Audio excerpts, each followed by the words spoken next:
журналисттер, әріптестер, сіздерді ұлық мереке Қазақстан тәуелсіздігінің 30 жылдығымен шын жүректен құттықтаймын. Ынтымақты ұран, татулықты ту еткен бейбіт халқымыз осы уақыт аралығында толағай табыстарға жетті.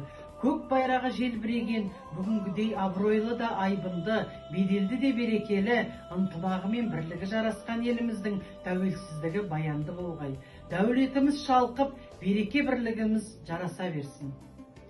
Ертіс пен Еділдің, Арқа мен Алатаудың арасын жалғаған ұлан ғайыр атырап.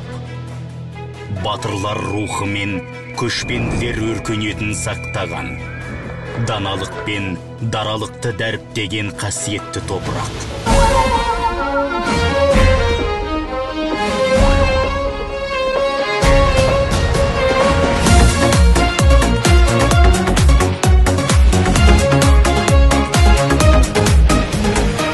Бабалар бұл жерде елін қорғап терлеген, батырлар бұл жерде намыс қолдан бермеген, жерін қорғап қазақ жауға қылыш сермеген. Қазақстаным, Қазақстаным, ал қазір мақтаныш бізге қазақ даласы, байлығы молдағы бар жау жүрек баласы, арманға бастаған құрылған көп қаласы.